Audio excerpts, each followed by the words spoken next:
Hi guys, Radhe Radhe, Ram Ram ji. तो आज है संडे का दिन, लेकिन ये व्लॉग आप लोगों के पास पहुंचेगा सोमवार को, यानी कि मंडे के दिन। और आज मैंने इतना काम छेड़ दिया कि मुझे खुद ये समझ में नहीं आ रहा मैं किधर से शुरू करूं और किधर ख़त्म करूं। और यहाँ इनका सुबह सुबह चल गया टीवी, और अभी ना नहाए हैं ना कुछ खाया है। सुबह खाट में से आँख खुलते ही इनका चल गया है टीवी में बज रहे हैं गाने, और मैं लग रही हूँ अपने काम करने से। काम क्या, आज मुझे बेड सफ़ा करना। मैं आप लोगों को मैंने बताया होगा कि कई दिन से एक चूहा बहुत ज़्यादा परेशान कर रहा है। हालांकि वो मेरे कमरे में आया नहीं है, किचन तक आता और किचन में से हम उसे भगा देते, कमरे में नहीं आया। लेकिन फिर भी मैं कह रही थी चलो संडे तो है ही, आज बच्चों का स्कूल का काम नहीं है और ये भी जल्दी नहीं है हमें लंच बनाना, तो इसलिए मैंने पूरा बेड खोल दिया है। और वैसे भी मेरी आदत ऐसी है कि 10 या 15 दिन के भीतर में मैं बेड हो या कोई बकस हो, कितना भी अंदर का सामान हो या कितना भी बाहर की सफाई तो रोज़ ही होती है, लेकिन जो ये अंदर की भी होती है जैसे कि बेड है, बकस है, कोई भी चीज़ें है अपनी, तो ये मैं 10-15 दिन में सफाई करती रहती हूँ। जब भी मुझे तसल्ली आती है, अगर 10 से 15 दिन ज़्यादा हो जाते हैं ना, तो मेरे खुद मन में कुदबुदली सी मच जाती है कि हाँ भाई कई दिन से साफ़ सफाई नहीं हुई है। तो मेरे सिरहाने में भी बहुत ज़्यादा कपड़े आ जाते हैं बेड के में, उसमें खन है। पहले मैंने उसकी सफाई करी है और अब मैं कर रही हूँ इधर बेड की सफाई। पहले मैंने बेड को झाड़ू से झाड़ा था और मैंने कर दिया था पंखा बंद, और बंद पंखा में बहुत देर से सफाई करने लग रही थी, भूल गई थी पंखा बंद पड़ा है। गर्मी में इतने पागल हो रहे हैं ना, बहुत ज़्यादा गर्मी है। आज मौसम बहुत हमारे यहाँ ख़राब है, ऐसा लग रहा है जैसे कि बारिश आएगी। और तो ये वाला खन मेरा एकदम से साफ़ हो गया है। और देखिए मैंने ढक दाब के सारे कपड़े रख दिए, इसमें सर्दियों वाले ही कपड़े हैं और वो सामान है जो कि मैं रोज़ में यूज नहीं करती फालतू का। सबसे मेन ज़्यादा ज़रूरत की जो चीज़ थी जिसलिए मैंने बेड खोला था अपना, वो थी बच्चों की बुक। 10वीं क्लास की बुक थी मेरे दोनों बड़े बड़े बच्चों की, और रौनक की थी 5वीं क्लास की बुक। तो ये मैंने जब से बेची नहीं थी क्योंकि बच्चे चले गए थे छुट्टियों में नानी के पास। मैं कह रही थी कि पता नहीं कोई बुक रखने लगे बच्चे और मैं पीछे से सभी को बेचती, इसलिए मैं कभी भी इनको दिखाए बिना नहीं बेचती हूँ। वैसे भी मेरा बुक बेचने को ना कभी मन नहीं करता, लेकिन क्या करूँ, मेरी मजबूरी है, जगह नहीं है। अगर 1 से 2 कमरे भी होते तो मैं उसमें एक अलमारी रख लेती और सारी बुकें उसमें इकट्ठा करके रख लेती। अब मजबूरी ये है कि रूम है एक और इसमें क्या क्या मैं सामान रखूँ। तो देखिए कितनी बुक भर रही हैं, दोनों बच्चों की है और तीसरे की है 5वीं क्लास के, इनकी 10वीं की। मैंने कई बार इनसे कहा भी है बेटा स्कूल में पूछ लो, अगर किसी को ज़रूरत है तो आप दे देना। लेकिन इन्होंने कहा मम्मी कईयों से पूछा तो बोल दिया हमने ले ली। तो फिर अब मैंने सारी निकलवा दी और अब मैं दूँगी रद्दी वाले को इनको। तो इधर वाला खन मैंने साफ़ कर लिया जैसा आपने देखा था, और अब मैं आ गई इस वाले में। तो ये अब बेड आपको दिखाई दे रहा होगा, ये मेरा नीचे से टूट गई है, इसकी लकड़ी जो है ये यहाँ से टूट गई है, क्योंकि इतना वज़न रहता है ना मेरे बेड में, बहुत ज़्यादा वज़न रहता है। इतने कपड़े, इतना सामान, बच्चों की बुकें, मेरे फालतू के बर्तन, मतलब यूँ है ये बेड और ये बकस, ये घर में ना हो तो सारा सामान रोड पे आ जाए। इन दोनों के अंदर इतना सामान है, तो ये भी मैंने साफ़ कर दिया। इसमें खींची थी मैंने लक्ष्मण रेखा, जो कि सही रहती है। उसमें क्या है ना, थोड़ा बहुत कीड़ा मकोड़े का कोई डर नहीं होता। मेरे हाथ में बहुत ज़्यादा दर्द है कई दिन से मैं इनसे बोल रही हूँ मेरे हाथ को दिखा लाओ, लेकिन इनके कान पे है कि बात नहीं चल रही है बिल्कुल भी, अपने काम में मस्त रहते हैं। बेड मैंने पूरा साफ़ कर दिया, लगा दिया गद्दा, चादर बिछाऊंगी बाद में जब झाड़ू लग जाएगी। पहले बुकें समझा रही है शिवानी, तो जो ज़रूरत की उन्हें निकाल रही है, जो ज़रूरत की नहीं है उन्हें साइड में रख रही है। मैं कह रही है जल्दी से ख़त्म कर ले पूरा काम, और इधर मुझे विवेक कर रहा परेशान। मैं उस पर चिल्ला रही हूँ जाके नहा ले, क्योंकि इस लड़के का नहाने का बिल्कुल मन नहीं करता। ये मतलब ये जब तक एक आध रहपट नहीं खा ले ना, 2-4 गाली ना सुन ले मेरी, पूरे मोहल्ले में ये ना पता चलवा दे कि भाई इसकी मम्मी चिल्ला रही है इस पर नहाने के ऊपर, तब तक वो नहाता ही नहीं है, चाहे कितनी भी कहो उससे। ना उसको शर्म आती, ना उसको बेइज्जती महसूस होती।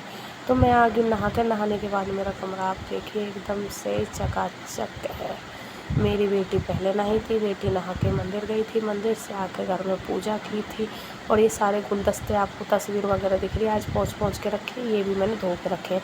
ये मैं संडे से संडे ही रखती हूँ, क्योंकि इन्होंने मैं ऊपर से पकड़ा देती हूँ, शिवानी नीचे सरफ में धो के मुझे पकड़ा देती है, और मैं ऊपर खड़े खड़े इनको स्लैब पे सेट कर देती हूँ। और जब मैं अकेली होती हूँ तो मैं इन्हें उतार के लाऊँ, फिर मैं इन्हें नीचे धोऊँ, फिर मैं इन्हें ऊपर जाके रखूँ, तो बहुत ज़्यादा दिक्कत उठानी पड़ती है, इसलिए मैं संडे के संडे धो लेती हूँ। और आज मैंने चादर भी चेंज करी। और ये जो मेरी संदूक के सामने दिख रहा है, ये मैंने अभी लिया था कुछ समय पहले, तो ये मैंने संदूक पर ढक दिया। देखिए मेरा मंदिर एकदम साफ़ है, सारे बर्तन मैंने धो के रख दिए हैं। आज पूरा मंदिर साफ़ किया था, 4-5 दिनों में सारे बर्तन धोए थे मंदिर के।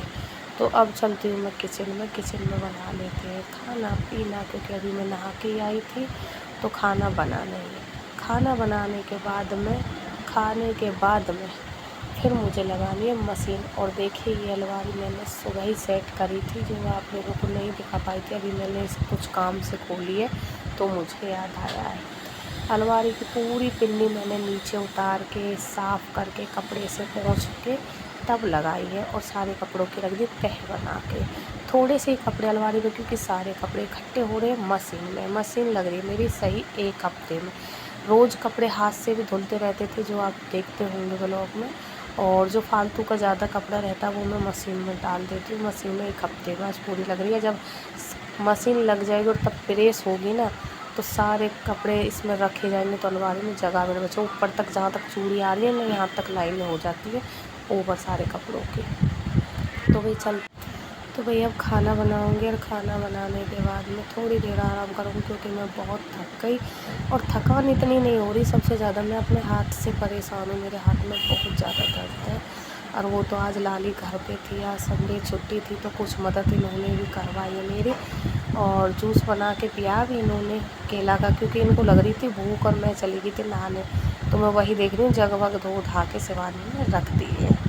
इसने सीढ़ी पे पोछा लगाया लड़की ने मेरी ने, और सारी बुकें एक साइड में निकाल के रखी छांट के। उसमें इन्होंने 1-1.5 घंटा लगा दिया। इतने में तो मैंने पूरा बेड कर दिया, पूरा कमरा साफ़ कर दिया। ये जितने बुकों में ही लगे रहे दोनों तीनों बहन भाई। और अब मैं सोच रही हूँ सब्ज़ी नहीं बनाऊँ। दही रखी है, दही से खाएंगे, और चटनी रखी है, दही और चटनी के साथ खाएंगे। इनके पापा जी आज है नहीं, वो कहीं दूसरी जगह पर गए हैं, तो उनकी तो टेंशन है नहीं। सबसे बड़ी जो टेंशन होती है उन्हीं की होती है, क्योंकि वो और एक मेरा विवेक, ये दोनों बिना सब्ज़ी के खाना नहीं खाते। चाहे इनके सामने कुछ भी 17 भोजन रख दो, लेकिन सब्ज़ी हो, ये बिना सब्ज़ी के नहीं खाते हैं। तो ये तो गए हैं आज कहीं बाहर गाँव। सुबह बस नाश्ता कर गए थे, और रह गए मैं और रौनक और हमारी शिवानी और विवेक। हम सब जैसे तैसे खा ही लेंगे, क्योंकि मुझे बहुत थकान है रही है। इस वजह से मैं बोली सांझ को जल्दी सी सब्ज़ी खाना पीना बन जाएगा, लेकिन अभी फ़िलहाल आप ऐसे ही खाओ, क्योंकि मुझे कपड़े भी धोने हैं। और अब है 2 बजे का टाइम, 2 बजे लगा दी है मैंने मशीन, और अभी 2 बजे से ही चलेगी। और अब देखना शाम को 7-8 बज जाएंगे मुझे धोते धोते। सारे कपड़े मेरे धुल गए हैं, और बारिश गई थी ये मैंने बारिश से उठा के कुछ कपड़े अंदर रख लिए हैं, क्योंकि बाहर नहीं थी जगह। और कुछ कपड़े पड़े हैं बाहर, और कुछ गए हैं सूख, जो कि संदूक पर अभी आपने देखा होगा मैंने रख दिए थे उठाकर। तो कब बारिश की नैनी नैनी बूंद आ रही है, लेकिन अभी तक ज़्यादा तेज़ नहीं आई है। मैंने थोड़ी देर हवा लगने तो फिर रखूँगी मैं अंदर उठा के। और रौनक मेरा कर रहा है पढ़ाई। आज रौनक ने बहुत पढ़ाई करी है भाई, बहुत ही ज़्यादा। और मेरे बच्चे कह रहे हैं सेवई खाने की, तो मैं बना ली थी सेवई। और इनके पापा जी भी गए वो आ गए, वो बोल रहे थे 1-2 रोटी खानी है मुझे बस। तो मैंने बनाई है सेवई, और पेठे की सब्ज़ी बनाई है। और खाना ज़्यादा नहीं बनेगा, थोड़ा सा ही बनेगा, क्योंकि आज हमने दिन में भी बहुत लेट खाना खाया था सफाई के चक्कर में। और फिर मेरे बच्चों ने पी लिया था दूध, में लग रही थी कपड़ों से। और अब बोल रहे हैं ये सेवई खाने की, तो इसमें बनाऊंगी सेवई थोड़ी सी। और ये दूध रख देती हूँ मैं साइड में।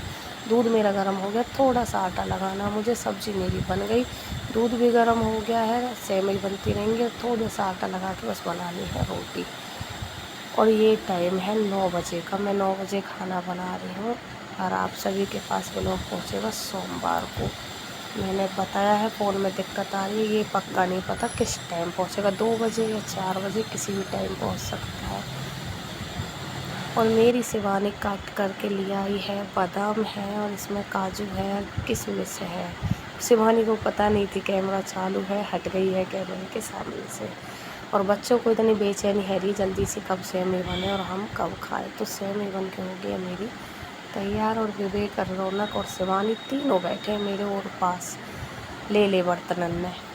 तो यहाँ मैं लगा देती हूँ बच्चों के लिए थाली, रोटी और सेवई, और पेठे की है सब्जी। और वही गर्मी ने बहुत हालत ख़राब कर रखी है। अच्छे से 4 नहीं तो बूंदें बारिश हो पड़ती रही है, हैं और नहीं फिर हवा बंद चली हो जाती हैं। ऐसे ही सुबह ऐसे ही शाम को ऐसे ही हो रहा है हमारे यहाँ कल से। अच्छे से खुल के बरसेगा तो ठंडा मौसम हो जाएगा। और अभी भी मौसम ऐसा हो रहा है जैसे कि तुरंत बारिश होएगी। और अब मैं बच्चों को खाना खिलाऊँगी, खाना खिलाने के बाद बर्तन करूँगी, बर्तन करने के बाद मेरे बाहर जो कपड़े पड़े हैं वो सारे मैं अंदर रखूँ उठा के। और कमरे में इतनी जगह भी नहीं, पर जैसे तैसे कहीं ना कहीं डालूँगी, जगह बनाऊँगी, वरना रात में बारिश आ गई तो सारे कपड़े भीग जाएंगे। अभी मुझे इसलिए उठा कर रखने हैं। तो आप सभी को वीडियो कैसी लगी है, वीडियो को लाइक करें, कमेंट करें, शेयर करें। जो भी चैनल पर नए हो चैनल को सब्सक्राइब कर ले। और मिलते हैं कल के ब्लॉग में, तब तक के लिए राम राम जी, राधे राधे।